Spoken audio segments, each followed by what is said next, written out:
Hard Kaizoku uploaded a new video.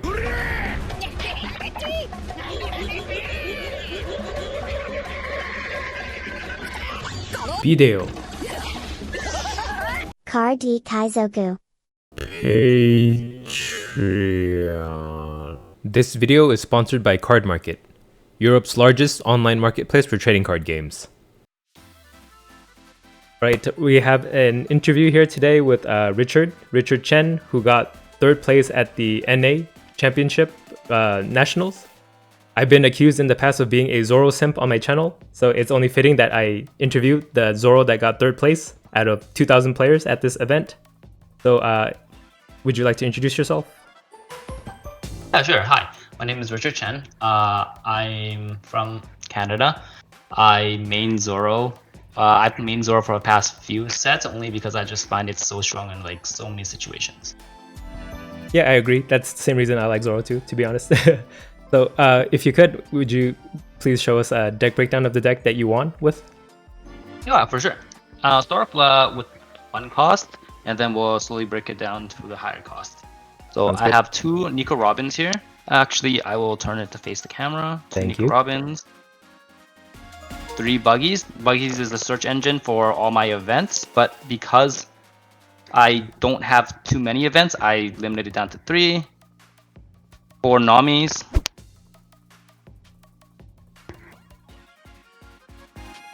4 Sanjis. 4 Magras. 4 Makinos. 4 Dedans. 4 Brooks. 1 Sanji 2 cost. 4 Zoros. 3 Marcos. 3 Rush Luffys. 4 Radical Beams. 4 Guard Points and 2 Jombays. Okay, so I noticed you don't run any jet pistols. Instead, you run 4 guard points. Is there any particular reason for that? Yes, I'm a firm believer in the past that Event Zoro wasn't that good. But I realize now the main issue I had with Event Zoro was the fact that there's just too many clunky cards. Anything that doesn't provide me enough defensive and offensive pressure, to me, makes the deck a bit too slow. Too slow. And as Jet Pistol is a 4 cost, I can't develop my board. I can remove one thing, but it's not fast enough in the current meta. Right. And then you run a 1-up Sanji. Can I ask what is that tech for?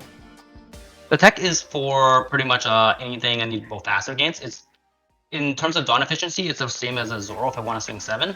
So it's 4 Dawn for 7 swing, just like my 3 cost Zoro. Okay. And then it looks like this list is more aggressive, running cards like Magra and Makino and no blocker Marcos, no 9 Beards. Would you say that that is probably the better way to play Zoro in this current meta? Yeah, in this current meta, it's probably better only because there's so many control decks such as Sakazuki. As you can see in Nats, there's like 40% Sakazuki. It just makes running Whitebeard or like the whole Whitebeard package just a bit too slow and too hard to manage their board. Got it. All right, so the general consensus is that Enel does kind of hard counter Zoro, but you managed to make top 4, third place, despite that, despite the 350-ish Enel players at the event. Do you happen to have any advice on how to play in the Enel matchup? Yeah, I think there are some Enel players right now that don't know specifically how to play against Zoro. One of the good things about this deck is it provides so much pressure. So it depends which version of the Enel deck we're talking about as well, because I looked at Jonas's list and it just hard counters my list because there's so many counters. Any Enel list that runs around 15 plus no counters, this deck will be strictly better against because of the percentage of no counters. To beat them, pretty much, you just swing in increments. You just develop your bodies. Marco is the key. You need to develop as many Marcos as you can, and you start swinging for 7s every turn, forcing him to start countering once he gets 1 life when you have like 1 or 2 Marcos on board. And I noticed you don't run Gordon either. Do you find that the Gordon Marco combo just not worth it anymore?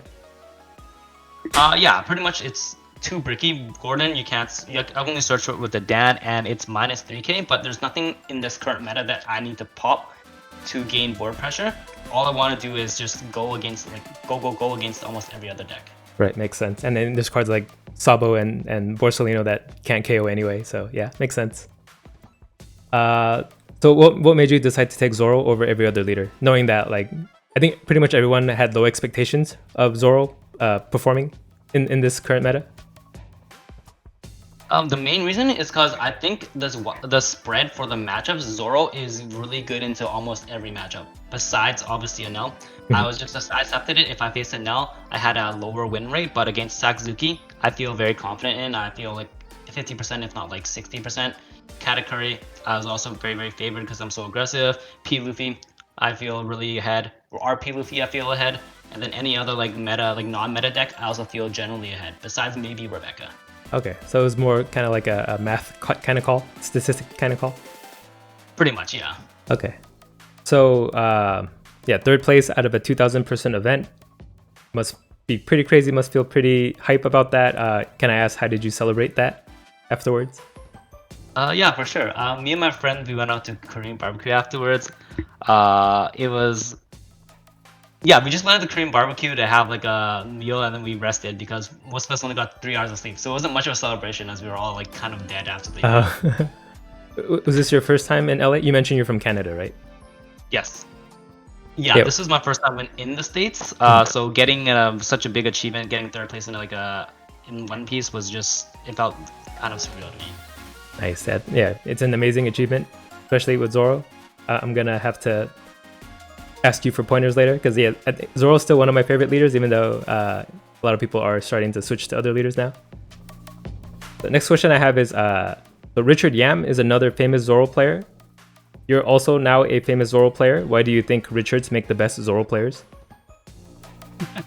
That's a very funny question.